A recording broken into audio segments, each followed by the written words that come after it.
إن الحمد لله نحمده ونستعينه ونستغفره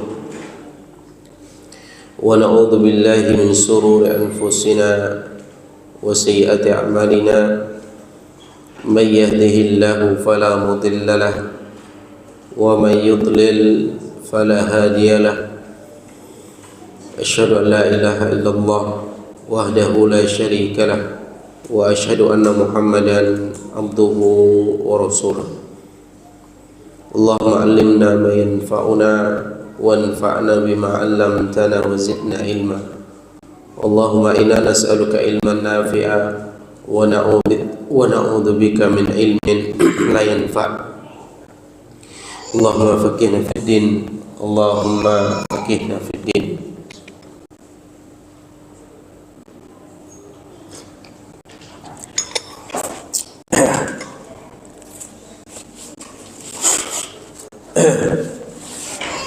Ikhwati wa akhwati fid din rahimani wa rahimakumullah jami'an. Alhamdulillah, pada malam hari ini kita bisa berkumpul, bisa bersua kembali di majelis ilmu, di rumah di antara rumah-rumah Allah, tempat yang terbaik yang ada di atas permukaan bumi, tempat di mana di dalamnya dibacakan kalamullah, dipelajari sabda-sabda Nabi sallallahu alaihi wasallam. Ikhwati wa akhwati fid din rahimani wa rahimakumullah jami'an. Kita masih membahas untayan-untayan nasihat wasiat peninggalan baginda Nabi kita yang mulia Nabi Muhammad sallallahu alaihi wasallam, mutiara terindah yang beliau tinggalkan untuk kita, karena beliau sallallahu alaihi wasallam tidak meninggalkan emas dan perak, tidak meninggalkan harta benda untuk kita, dan beliau tidak mewariskan itu semua, akan tetapi beliau sallallahu alaihi wasallam mewariskan kepada kita ilmu berupa ilmu Al-Quran dan ilmu hadis-hadis Nabi sallallahu alaihi wasallam. Dan insyaallah malam hari ini kita lanjutkan membahas kitab Bulughul Maram yang dikarang oleh Al-Imam Ibnu Hajar Al-Asqalani. Kita masih dalam pembahasan Kitabul Jami' bab zuhud dan wara', dan kita sampai pada hadis yang ketujuh, hadis yang di dalamnya Nabi sallallahu alaihi wasallam menerangkan tentang sebab untuk meraih kecintaan Allah Subhanahu wa taala. Di antara banyak sebab, maka hadis ini merupakan di antara salah satu sebab di mana Allah Subhanahu wa taala akan memberikan kecintaan kepada seorang hamba. Pada hadis yang ke-6 kita pun telah membahas tentang perintah untuk zuhud terhadap dunia, dan ternyata zuhud terhadap dunia ini adalah sarana untuk meraih kecintaan Allah. Yang mana seorang sahabat datang bertanya kepada Nabi sallallahu alaihi wasallam tentang sebuah amalan, yang mana apabila beliau mengamalkan amalan tersebut, maka Allah akan mencintai beliau dan manusia pun akan mencintainya. Maka Nabi SAW menjawab dengan jawaban yang singkat, akan tetapi penuh dengan makna, syarat dengan kandungan faedah. Yang mana Nabi SAW mengatakan, izhad fid dunya yuhibbakallah, wazhad fima indan nas yuhibbakan nas. Zuhudlah engkau terhadap dunia, maka Allah Subhanahu wa taala akan mencintaimu, dan zuhudlah engkau terhadap apa-apa yang ada di tangan manusia, maka manusia akan mencintai engkau. Zuhud kita sudah pelajari, maknanya adalah meninggalkan segala sesuatu yang tidak memberikan manfaat bagi akhirat kita.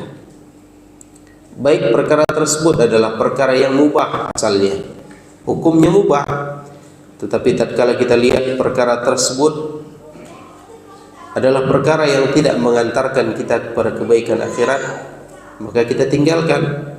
Perkara tersebut adalah perkara yang mubah, akan tetapi kita lihat perkara itu tidak akan mendatangkan ridho Allah, maka kita tinggalkan. Demikian pula perkara-perkara yang makruh yang dibenci oleh Allah Subhanahu wa taala, maka tentunya orang yang zuhud pasti akan meninggalkannya. Terlebihlah lagi kalau perkara tersebut adalah perkara yang diharamkan. Ini makna zuhud terhadap dunia. Kemudian zuhud terhadap apa yang ada di tangan manusia, kita tidak berharap dengan apa yang ada di tangan mereka. Apakah itu harta, apakah itu jabatan, apakah itu rekomendasi dari mereka dan seterusnya. Kita tidak berharap dengan apa yang ada di tangan mereka. Kita hanya betul-betul berharap kepada Allah Subhanahu wa taala, Zat yang Maha Kaya, yang Allah Subhanahu wa taala akan memenuhi setiap kebutuhan kita, dan Allah Subhanahu wa taala akan menyelesaikan setiap permasalahan di dalam hidup kita. Dan juga kita telah mempelajari sebuah untaian nasihat dari Syekhul Islam Ibnu Taimiyah rahimahullahu taala tatkala beliau mengatakan, ihtaj ila man syi'ta takun asirahu wastaghni amman syi'ta takun nadhirahu wa ahsin ila man syi'ta takun amirahu. Yang mana beliau rahimahullah ta'ala Syekhul Islam Ibnu Taimiyah mengatakan, ihtaj ila man syi'ta takun asirahu. Butuhlah engkau, merasa butuhlah engkau, berharaplah engkau kepada siapapun, maka engkau akan menjadi tawanannya. Ketika kita menjadi orang yang sangat merasa butuh kepada orang lain, berharap kepada orang lain, memelas kepada orang lain, meminta-minta kepada orang lain, maka pada saat itu kita hakikatnya telah menjadi tawanan orang tersebut. Kita menjadi rendah di hadapannya, kita menjadi orang yang hina di hadapannya, kita menjadi budaknya padahal kita merdeka. Dikarenakan apa? Dikarenakan kita berharap dan selalu mengeluh kepada manusia. Maka semakin besar keluhan kita, semakin besar harapan kita, semakin besar rasa butuh kita kepada manusia, kepada seseorang, maka pada saat itu semakin kecillah penghargaan mereka, pemuliaan mereka kepada kita. Demikian sebaliknya, semakin kita tidak merasa butuh kepada manusia, kepada makhluk, maka kita akan semakin mulia di hadapan mereka. Kemudian wastaghni aman syi'ta takun nadhirahu. Kemudian kata beliau, silahkan engkau merasa tidak butuh kepada siapapun, engkau merasa cukup dari siapapun, maka engkau akan setara dengannya. Ketika engkau berjalan bersama orang yang kaya, maka engkau akan berjalan sama tinggi. Tatkala engkau duduk dengan seorang pejabat, maka engkau akan duduk sama rendah. Engkau tak akan pernah sama sekali terhina di hadapan mereka. Kenapa? Karena engkau tak pernah butuh kepada mereka. Lain halnya ketika kita datang kepada orang yang berharta, kita memelas akan harta mereka. Kita datang kepada orang yang memiliki jabatan, kemudian kita memelas kepada mereka, mengharap kebaikan dari jabatan mereka, maka pada saat itu kita menjadi hina dan hina di hadapan mereka. Akan tetapi sefakir apapun, semiskin apapun, tak memiliki harta sedikit pun seseorang, tatkala ia merasa cukup dan ia tidak berharap kepada mereka, pada saat itu ia menjadi orang yang mulia. Kemudian yang terakhir, potongan perkataan Syekhul Islam Ibnu Taimiyah, wa ahsin ila man syi'ta takun amirahu. Berbuat baiklah engkau kepada siapapun, berbuat baiklah engkau kepada siapapun, bantulah manusia, entah dengan pikiranmu, entah dengan tenagamu, entah dengan waktumu, dengan apa yang engkau miliki, entah dengan ilmumu, maka engkau akan menjadi pemimpin bagi mereka. Kenapa ya kawan? Karena manusia ketika kita bantu, ketika kita tolong, Seseorang ketika telah mendapatkan kebaikan dari kita, maka mereka akan merasa terutang budi dengan kita. Maka pada saat itu hakikatnya kita telah menjadi pemimpin bagi mereka. Lihatlah Nabi SAW, bagaimana beliau sering menaklukkan hati manusia dengan akhlak yang mulia, dengan sebuah kalimat yang ringkas, akan tetapi kalimat tersebut membuat orang ini takluk dan tunduk hatinya untuk menerima kebenaran. Berapa banyak hadis-hadis Nabi SAW tatkala Nabi SAW mengajarkan sebuah ilmu atau suatu ilmu kepada para sahabat, beliau memulai dengan sebuah kalimat yang sangat mulia. Beliau mengatakan, sungguh diriku mencintai engkau. Inni la uhibbuk, aku mencintaimu, aku mencintaimu, aku mencintaimu. Dan itu berkali-kali Nabi SAW katakan. Setelah itu baru Nabi SAW memberikan nasihat. Setelah itu Nabi SAW barulah memberikan sebuah ajaran yang hendaknya diamalkan. Demikian pula ikhwan, Nabi SAW adalah makhluk yang tatkala memberi tidak akan pernah takut akan kefakiran. Beliau memberi pakaian yang sedang beliau pakai pun tatkala ada yang memintanya, beliau berikan. Jangankan harta yang lain, beliau memberikan kepada para sahabat yang baru masuk Islam 70 ekor onta atau bahkan lebih dari itu, dan beliau tidak pernah memperhitungkan dengan memberikan harta tersebut akan membuat beliau fakir, tidak. Dan ini menunjukkan apa?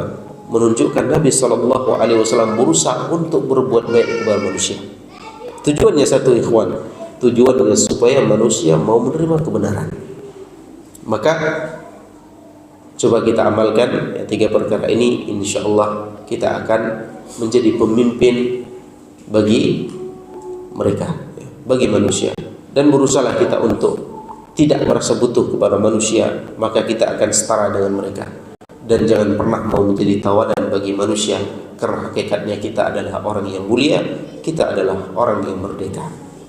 Ya, kita masuk pada hadis yang ke-7, sebab untuk meraih kecintaan Allah Subhanahu wa taala.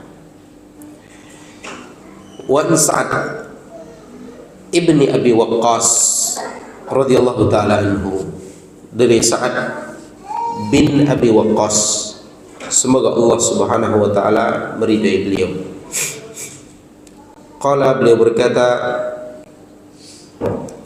innallaha yuhibbul abda at-taqiyya al-ghaniyya al-khafiyya. Akhrajahu Muslim. Nabi SAW mengatakan, sesungguhnya Allah Subhanahu wa taala mencintai seorang hamba. Sesungguhnya Allah Subhanahu wa taala mencintai seorang hamba yang at-taqiyya, seorang hamba yang bertakwa. Kemudian al-ghaniyya, seorang hamba yang kaya. Al-khafiyya, dan seorang hamba yang tersembunyi. Di dalam hadis ini sekilas kita akan memahami bahwasanya Allah mencintai orang yang bertakwa, orang yang kaya, dan orang yang tersembunyi. Apa makna at-taqi? Makna bertakwa insyaallah antum tidak asing lagi dengan makna takwa, ikhwan. Kita sering mendengar bahwasanya takwa mengerjakan apapun yang Allah perintahkan, meninggalkan apapun yang Allah larang, dalam rangka menggapai ridho Allah Subhanahu wa taala dan takut akan azab dan balasan dari Allah Subhanahu wa taala. Mengamalkan perintah Allah dengan cahaya ilmu dari Allah, meninggalkan larangan dari Allah Subhanahu wa taala dengan cahaya tuntunan dari Allah Subhanahu wa taala. Bukan perkara yang asing lagi bagi kita.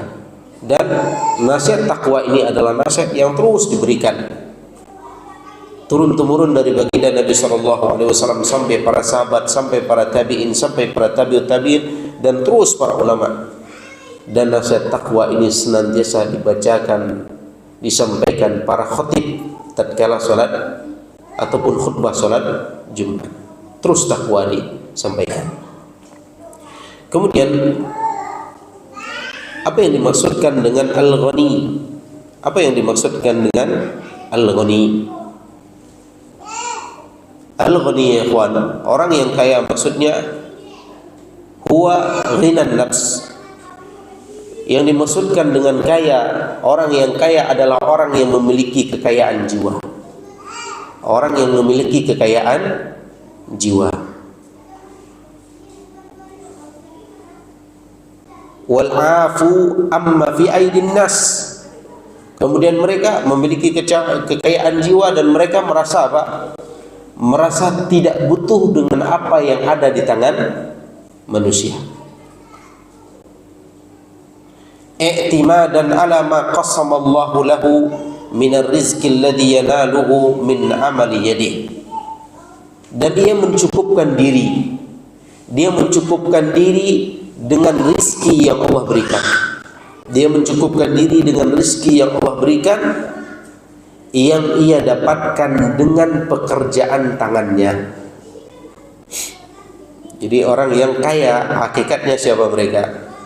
Orang yang kaya dalam hadis ini maksudnya orang yang mereka memiliki kekayaan jiwa. Jiwanya kaya. Kemudian dia merasa tidak butuh dengan apa yang ada di tangan manusia. Dia mencukupkan diri dengan apa yang Allah berikan berupa rizki yang ia dapatkan dengan apa? Dengan pekerjaan tangannya. Bukan apa yang dia dapatkan dengan memelas dan meminta kepada manusia. Dan Nabi SAW pernah mengatakan, wa may yastaghni yughnihillah. Barang siapa yang berusaha untuk mencukupkan dirinya, maka Allah Subhanahu wa taala akan berikan kepadanya kecukupan. Orang yang dia berusaha mengais rizki, mencari nafkah untuk mencukupi dirinya, dan dia berusaha untuk merasa cukup dengan pemberian Allah, maka itu akan cukup baginya. Tetapi orang yang tak pernah merasa cukup dengan apa yang Allah Subhanahu wa taala berikan, maka tak akan pernah cukup. Maka ikhwan, seorang mukmin ketika ia sudah berada di atas sebuah keadaan yang ia sudah nyaman dengan keadaan tersebut, janganlah kemudian menggeserkan telapak kakinya ke jalan yang lain. Maksudnya apa ikhwan? Kalau kita sudah merasa nyaman, hari ini kita merasa nyaman dengan kerjaan kita, nyaman dengan keluarga kita, nyaman dengan lingkungan kita, dan kita bisa beribadah dengan keadaan tersebut, dan rezeki yang Allah Subhanahu wa taala berikan itu sudah cukup, maka jangan terlalu memiliki cita-cita dan keinginan yang melambung tinggi. Kenapa? Karena berapa banyak orang yang mereka celaka dan terjatuh ke dalam keburukan. Kenapa? Karena panjang angan-angan. Maka antum ketika memiliki sebuah pekerjaan, antum kerja, antum punya usaha sendiri, dan itu cukup bagi antum. Cukup untuk antum makan, cukup untuk antum memberikan nafkah untuk anak dan istri, cukup untuk kebutuhan bulanan. Dan antum bisa terus menuntut ilmu, antum bisa terus belajar, antum terus bisa mengajarkan kebaikan, antum terus bisa beribadah kepada Allah Subhanahu wa taala. Itu cukup. Kenapa? Karena betapa banyak manusia yang tak pernah merasa cukup. Akhirnya apa? Terus dia berlomba mencari, terus menumpuk harta.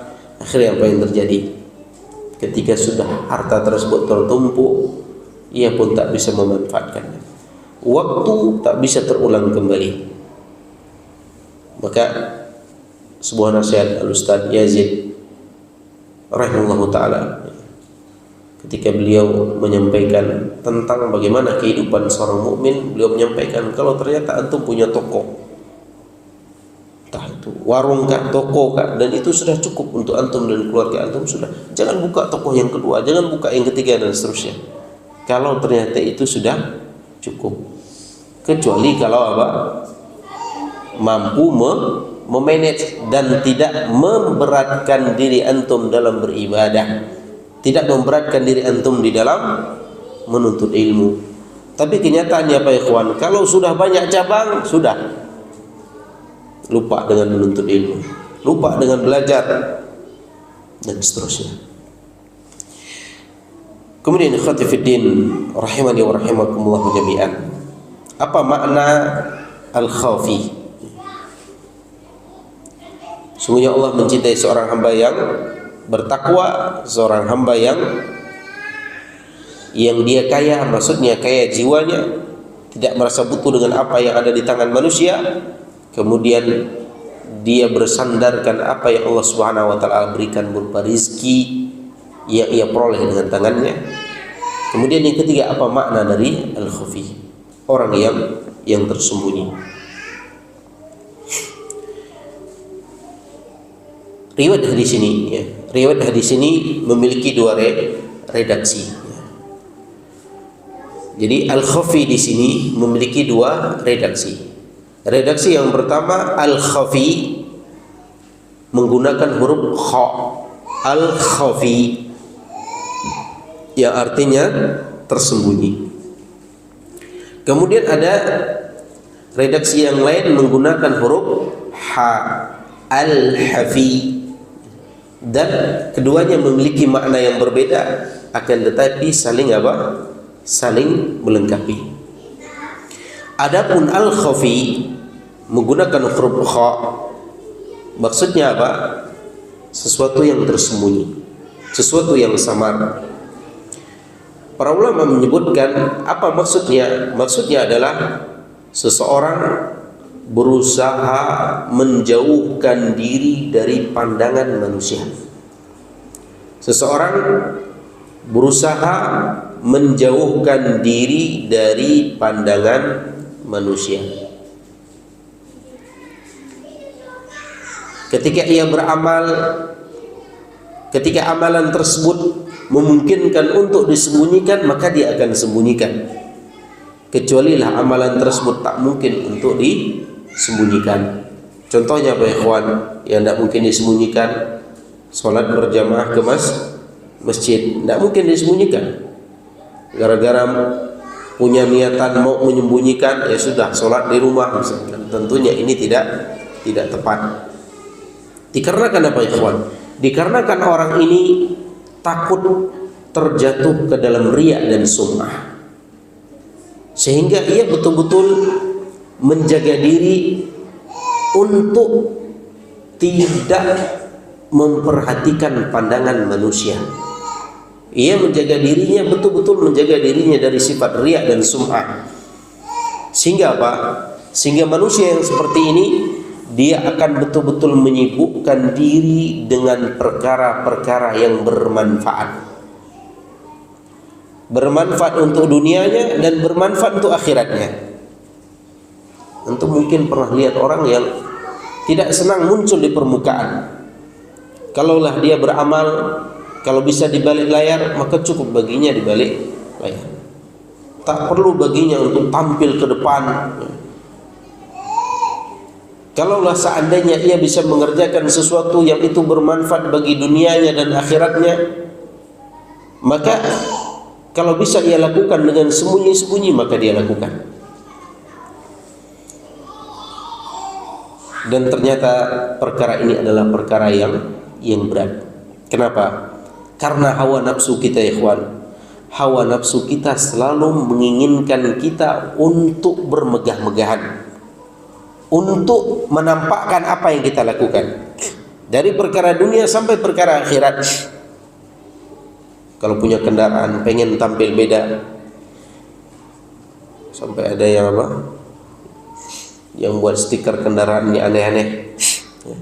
Kalau kita lihat apa yang mau dinikmati, tidak ada yang bisa dinikmati.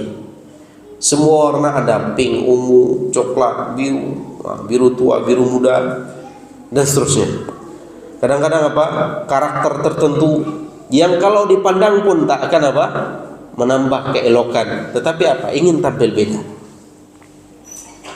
Potongan rambut macam-macam, kawan. Potongan rambut ada yang tebal sebelah, ada yang apa? Tipis di tengah. Terus kiri kanan tebal, la haula wala quwata illa billah. Ada macam-macam. Sekarang sendal juga apa? Sengaja dibuat beda sebelah. Baju warna sebelah lain, ingin tampil beda. Rambut kadang warna depan, warna belakang, warna tengah beda. Samping kiri, samping kanan beda. Ingin tampil beda, menampakkan diri dalam perkara dunia. Ternyata dalam perkara akhirat pun demikian. Maksudnya dalam perkara ibadah. Sulit bagi kita untuk menyembunyikan ibadah, tidak menampakkan ibadah kita kepada manusia, tidak apa? Tidak menjaga diri dari sifat riya dan sum'ah. Ini sesuatu yang berat.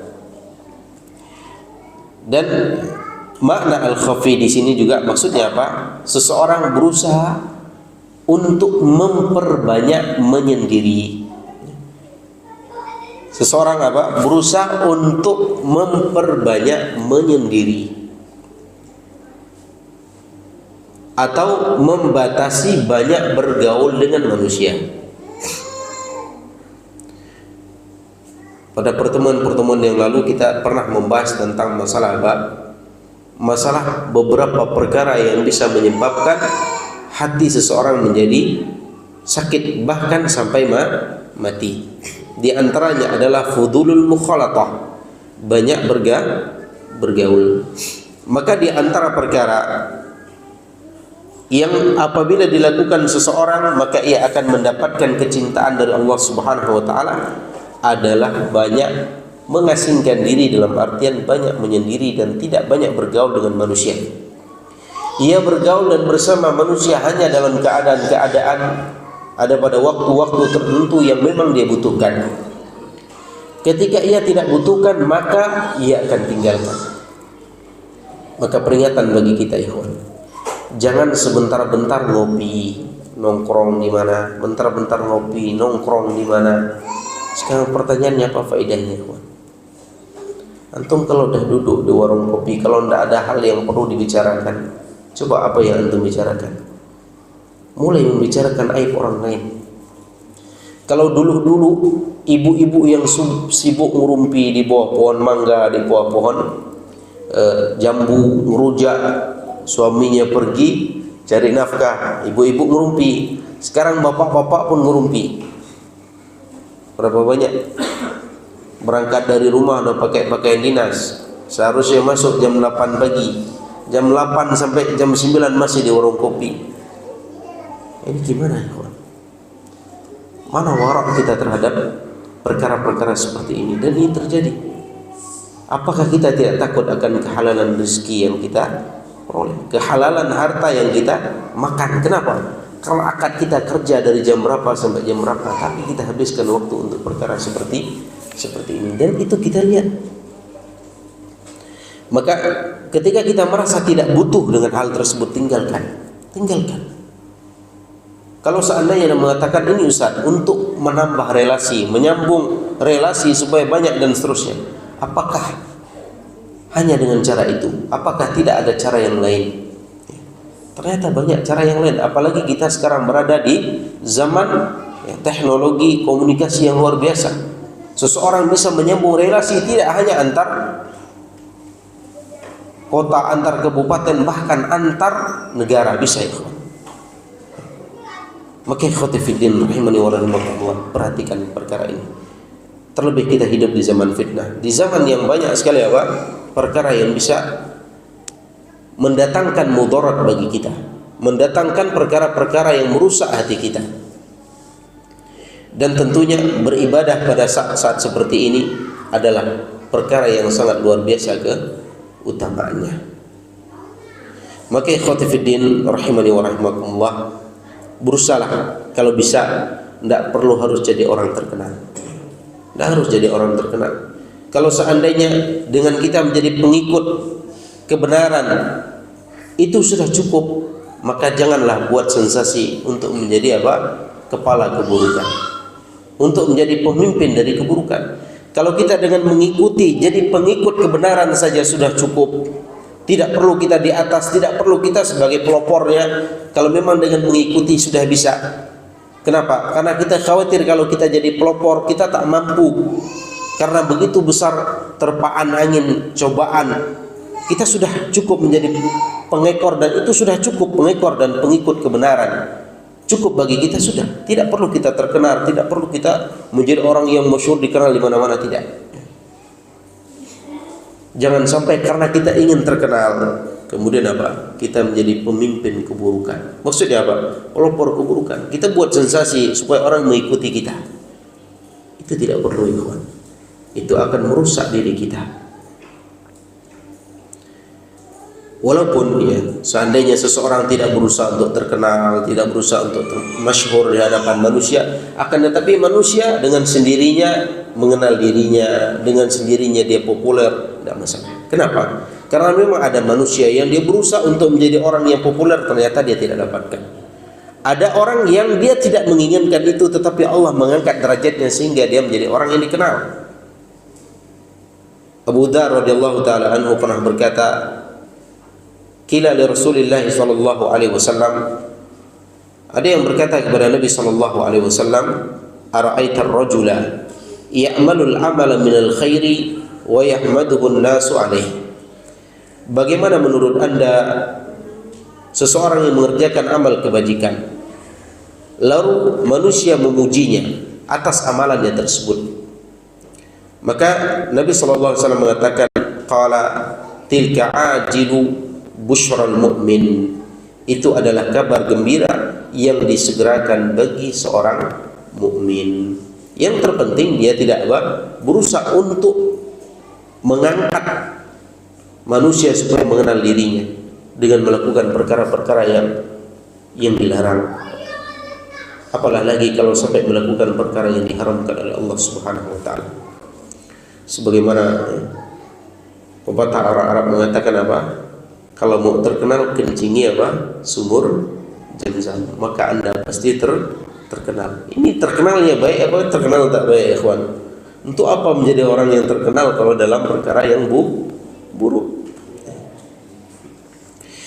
Kemudian apabila dibaca al-hafi, al-hafi menggunakan huruf ha, tidak menggunakan huruf kha, maka maknanya adalah al-wusulu lirrahmi al-latifu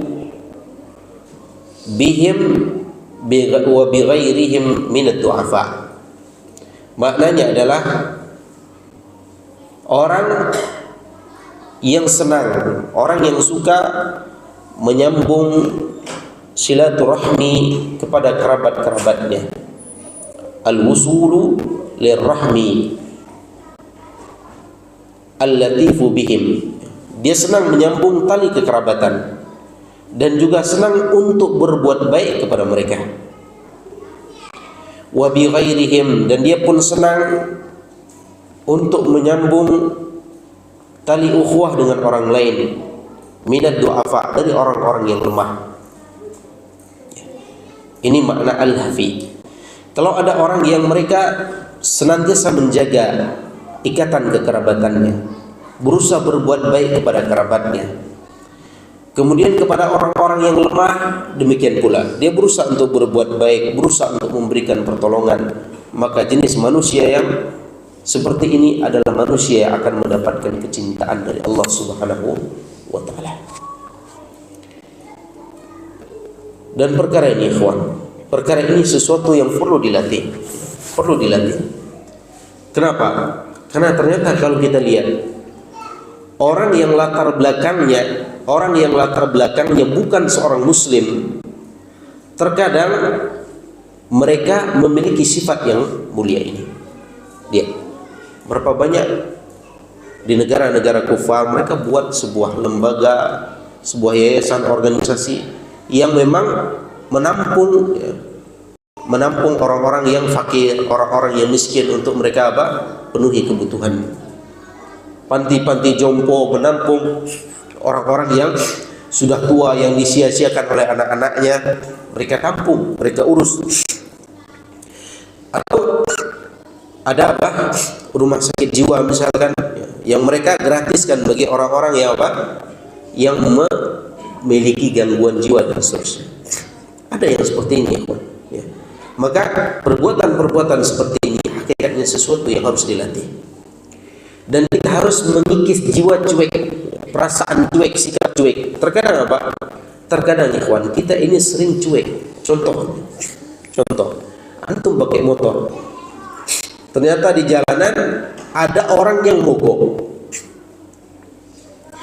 Antum waktunya tidak juga mendesak, tidak lagi ada kesibukan, tidak ada keperluan yang mendesak yang harus antum selesaikan. Antum pasti dan antum lihat dan bisa antum pastikan ini orang mogok, pakai motor misalkan. Orang tua lagi, bawa anak, bawa istri. Terkadang kita lewat, ikhwan. Jangankan menawarkan bantuan, noleh pun kadang-kadang tidak. Kenapa? Kalau noleh lama nanti dia panggil. Betul ya, ikhwan? Cuy, apalagi kita kadang hidup di kota seperti itu. Kita dengan tetangga kadang tidak kenal. Tetangga sakit, kita tidak mau tahu. Kenapa? Dia ya saya. Tidak boleh untuk gunakan apa? Misalkan apa? Oh, dalam perkara agama kan ada istilah lakum dinukum waliyadin. Bagimu agamamu, bagiku agamaku. Bagimu urusanmu, bagiku urusanku. Itu dalam perkara yang apa? Yang apa ya kawan? Yang negatif. Ya kalau perkara tersebut urusan yang memang tidak perlu kita masuk, ya jangan kita masuk. Tetangga kita lagi kelahi sama istrinya, ya kita tidak perlu tahu kenapa mereka kelahi, lagi berantem suami istri, tetangga sebelah yang tidak mau tahu, kita tidak perlu tahu, tidak perlu kepo. Tapi kalau tetangga kita butuh bantuan harus kepo kita, ya harus berusaha untuk apa? Untuk mengetahui permasalahan mereka supaya kita bisa memberikan bantuan. Jangan sampai apa? Tetanggaan, bahkan terkadang kalau ruko ya apa? Hanya bersebelahan dinding saja. Pembatasnya hanya apa? Tembok. Terkadang apa? Yang di sebelah menderita, kelaparan, sakit, yang di sebelah hidupnya senang, bahagia, ketawa, ketiwi misalnya. Ini gimana? Tentu perkara ini adalah perkara yang bertentangan dengan adab Islam. Ini adalah perkara yang bertentangan dengan moral umat Islam, ya. Ini sesuatu yang ya tidak pernah dicontohkan oleh baginda kita yang mulia sallallahu alaihi wasallam. Demikian juga para sahabat. Kemudian ikhwati fiddin rahimani wa rahimakumullah, Abul Abbas Al-Qurtubi beliau menjelaskan makna al-hafi. Beliau mengatakan al-hafiyyu al-mutahaffi bi ahlihi al-wusulu lahum bimalihi as-sa'i fi hawaijihim. Beliau mengatakan al-hafi, Abul Abbas Al-Qurtubi beliau mengatakan al-hafi maksudnya adalah orang yang sibuk mengurusi keluarganya. Orang yang sibuk mengurusi keluarganya, menyambung kebaikan kepada mereka dengan hartanya, menyambung kebaikan kepada mereka dengan hartanya, dan berusaha untuk memenuhi kebutuhan-kebutuhan mereka. Ternyata apa yang antum lakukan? Antum senangi anak dan istri antum, antum buat mereka bahagia, antum penuhi kebutuhan mereka, antum sibuk siang dan malam untuk membahagiakan keluarga antum. Antum berada dalam kondisi mendapatkan kecintaan dari Allah Subhanahu wa taala. Ternyata apa ya Allah? Ternyata sebenarnya untuk mendapatkan cinta Allah itu sesuatu yang mudah. Akan tetapi ternyata apa? Banyak kita yang tidak melakukannya. Tinggal apa yang harus kita setting, ikhwan. Ya harus kita setir apa? Niat. Antum berangkat kerja di pagi hari, balik di petang hari, niatkan berangkat kerja tersebut untuk memberikan kebaikan bagi mereka. Niatkan mencari nafkah untuk kebaikan, memenuhi kebutuhan anak dan istri kita, keluarga kita di rumah. Kemudian ketika kita memiliki harta, kita niatkan ini kita gunakan untuk menyambung tali kekerabatan dengan kerabat-kerabat kita. Kita punya saudara, kita punya paman, kita punya bibi, kita masih punya kakek misalkan. Di tempat yang jauh misalkan, niatkan sesekali kita berkunjung kepada mereka. Ternyata apa? Apa yang kita lakukan apabila kita niatkan seperti ini, itu semuanya akan mendatangkan kecintaan Allah Subhanahu wa taala. Miris ya ikhwan. Mirisnya jangankan jauh tempatnya, terkadang satu kota saja ada orang yang dengan kerabat dekatnya tidak ketemu kecuali hanya di hari raya Idul Fitri. Dia hanya mengunjungi keluarganya hanya di hari raya Idul Fitri. Kenapa? Karena hatinya keras. Terkadang yang sudah ngaji alasannya apa? Dia belum ngaji, Ustaz. Dia belum kenal sunnah. La haula wala quwwata illa billah. Kalau seperti itu mindsetnya ikhwan, kapan Anda berbuat baik kepada manusia? Kapan Anda merangkul mereka kepada kebaikan? Kalau apa? Batasannya seperti itu. Sehingga ketika orang yang memiliki hati yang seperti itu, bagaimana ia akan apa? Mendapatkan kecintaan dari Allah Subhanahu wa taala. Kenapa? Karena hatinya tidak memiliki kecintaan kepada makhluk. Terkadang kita harus memandang siapa yang ada di hadapan kita. Terkadang kita memandang orang tersebut adalah seseorang yang telah bersama kita berada di atas dakwah yang mulia ini. Terkadang kita memandang mereka adalah seorang muslim. Terkadang kita memandang mereka adalah sesama manusia. Maka apa? Dalam kondisi-kondisi tertentu kita harus apa? Tetap berbuat baik kepada mereka. Bukankah Allah Subhanahu wa taala tetap memerintahkan seorang anak untuk berbakti kepada orang tuanya walaupun orang tuanya tidak beriman kepada Allah Subhanahu wa taala. Wa sahibuhuma fid dunya ma'rufa. Dan pergaulilah orang tuamu dengan cara yang baik di dunia. Allah Subhanahu wa taala tidak melarangnya. Nah, adzan dulu. Tafadhal.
Ikhwati fid din rahimani wa rahimakumullah jami'an. Sehingga dari hadis ini bisa kita pahami atau penggalan terakhir yakni al-hafi dengan redaksi al-hafi menggunakan huruf ha, bisa kita pahami bahwasanya orang yang akan mendapatkan kecintaan dari Allah Subhanahu wa taala adalah orang yang mereka mengutamakan kebutuhan keluarganya. Orang yang mengutamakan keluarganya untuk diurus dibandingkan yang lain. Jangan sampai ada orang yang dia lebih mementingkan pekerjaannya dan teman-teman sepekerjaannya daripada keluarganya. Ada orang yang dia menghabiskan waktunya di tempat kerja dari pagi sampai sore dia bekerja, malam hari pun masih ngumpul dengan teman sepekerjaannya. Nanti sebelum tidur pun ia masih sibuk membalas WA, komunikasi dengan temannya. Sekarang pertanyaan, kapan waktu Anda dengan istri Anda? Kapan waktu Anda dengan anak-anak Anda? Dan saya pernah ada yang datang menyampaikan, Ustaz, orang tua dia sampaikan, Ustaz, Ana sedih. Ana punya anak sekian orang. Mereka punya jadwal kalau akhir pekan mereka pasti berkunjung ke rumah, bawa cucu-cucu. Tapi masalahnya ketika sampai di rumah, anak-anak ini semuanya sibuk dengan HP-nya. Cucu-cucunya pun sibuk dengan game-nya. Hampir tak ada waktu bagi mereka untuk berbincang-bincang sesama mereka ataupun dengan orang tuanya. Kenapa? Karena sibuk dengan Android-nya, dengan handphone-nya. Padahal apa? Itu waktu hanya satu kali dalam satu pekan. Bayangkan ikhwan, bayangkan fitnah yang luar biasa. Akhirnya apa? Hilang rasa malu, hilang adab yang mulia dikarenakan apa? Dikarenakan kesibukan dengan Android yang kita miliki. Maka berusaha untuk membatasi diri. Dan jangan sampai seseorang beranggapan bahwasanya mengurus keluarga itu bukan kebutuhan yang primer. Dia anggap mengurus keluarga itu malah apa? Kebutuhan yang sekunder. Yang primernya siapa? Temannya. Ini harus dihindari. Kalau bapaknya, maknya nyuruh, nanti dulu. Tapi kalau temannya telepon, belum mandi pun langsung pakai baju, start motor, pergi dia. Ini salah ya kawan. Ini salah. Dan ini tentunya perkara yang harus kita latih. Kemudian ketika kita kembali bahasanya makna ataupun redaksi yang kita gunakan adalah al-khafi, yaitu menyembunyikan diri atau bersembunyi. Maka di sana para ulama menyebutkan ada beberapa manfaat dari uzlah, dari mengasingkan diri. Ada beberapa manfaat dari banyak menyendiri. Jadi ketika kita merasa tidak butuh terlalu banyak bergaul dengan manusia, berbincang dengan manusia, duduk bersama orang lain, maka banyaklah menyendiri.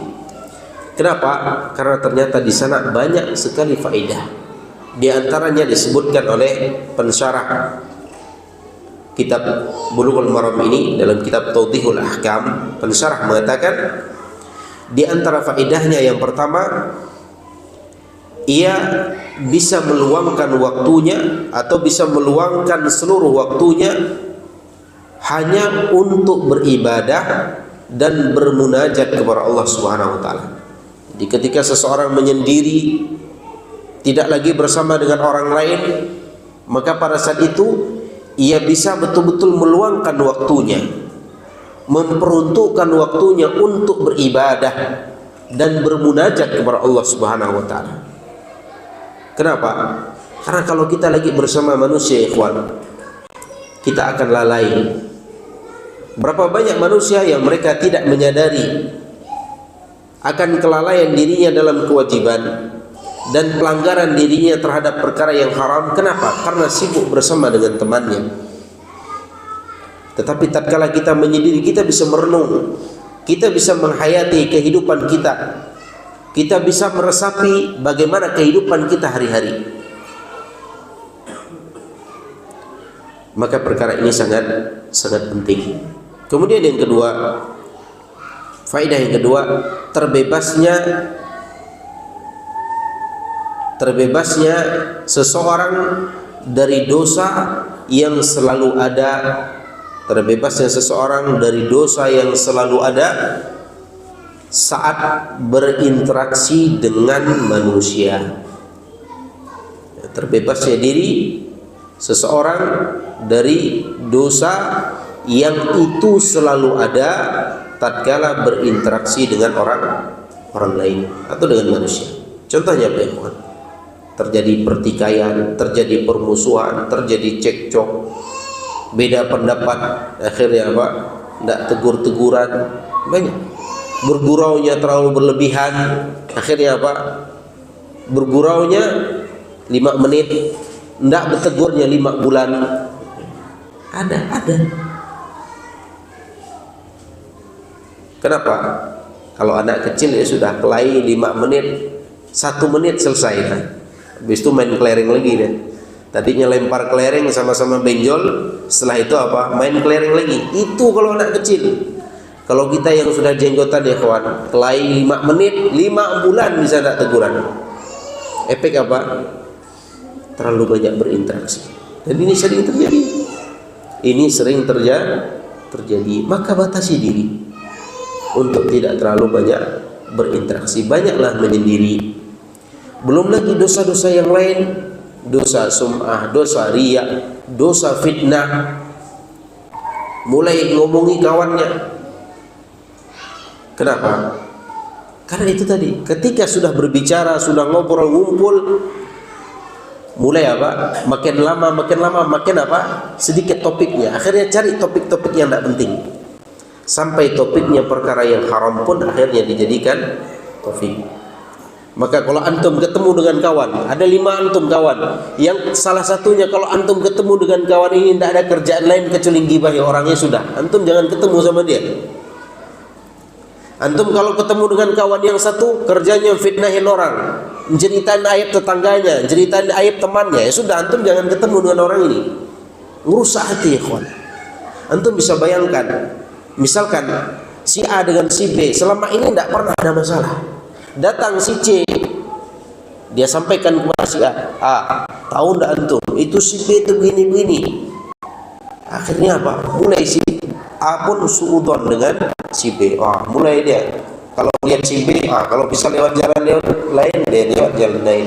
Kalau ketemu di masjid, lihat. Kalau dia shopnya sana, anak sebelah sini. Padahal apa? Itu baru dhon, baru persangkaan karena cerita dari temannya tadi. Maka kalau antum ketemu dengan orang yang seperti ini, jauhi. Bahaya ya kawan, merusak hati kita, membuat kita apa? Mengetahui aib orang lain, membuat kita apa? Berprasangka buruk terhadap orang lain. Jauhi, tinggalkan. Karena hidup kita hanya sekali. Kemudian di antara faedah yang ketiga, terbebas dari fitnah dan sengketa. Ini masuk sebenarnya pada poin yang kedua. Terbebaskan dari fitnah dan sengketa, dari permusuhan. Kenapa? Karena itu tadi, berapa banyak orang yang hakikatnya dia tidak pernah bermusuhan dengan orang, tetapi karena diseret ke dalam masalah, akhirnya dia ikut masuk di dalam sengketa dan permasalahan orang lain. Maka berhati-hati.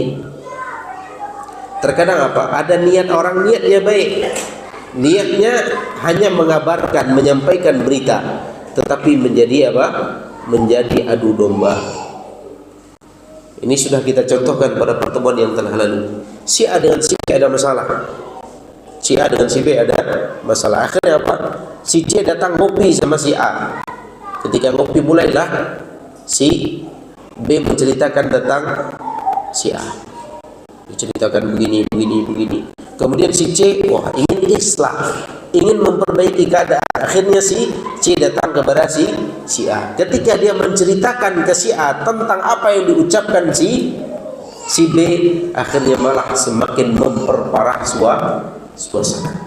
Yang tadi hanya cukup tidak tegur-teguran, akhirnya ketemu berikutnya sama-sama bawa parang. La haula wala quwwata illa billah. Hati-hati ya kawan. hati-hati. Terkadang niat baik itu tidak cukup. Kemudian yang terakhir, di antara faedahnya yang terakhir, terbebas dari kejahatan manusia. Terbebas dari kejahatan manusia. Kalau kita banyak menyendiri, tentunya apa? Tidak banyak keburukan yang akan kita bersinggungan dengannya. Tidak akan banyak keburukan manusia yang bersinggungan dengan kita. Tetapi kalau kita banyak bergaul dengan manusia, tentunya akan banyak perkara-perkara yang masuk dalam kehidupan kita. Maka daripada itu ikhwan, bukan berarti kita harus mengungsikan diri, tidak bergaul dengan manusia, tidak bermasyarakat. Ini salah, tidak demikian. Maksudnya apa? Maksudnya batasi diri. Lihat apakah bermanfaat bagi kehidupan dunia kita atau tidak bermanfaat. Kalau tidak bermanfaat, tinggalkan. Kalau bermanfaat, silahkan dilakukan. Wallahu ta'ala a'lam bishawab. Mudah-mudahan bermanfaat untuk anda dan juga untuk antum semua. Dan semoga Allah subhanahu wa ta'ala senantiasa memberikan keistiqomahan bagi anda dan antum dalam menuntut ilmu, keistiqomahan di dalam mengamalkan ilmu, dan di dalam mendakwahkan agama Allah subhanahu wa ta'ala. Subhanakallah bihamdik, asyhadu an la ilaha illa anta, astaghfiruka wa atubu ilaik. Assalamualaikum warahmatullahi wabarakatuh.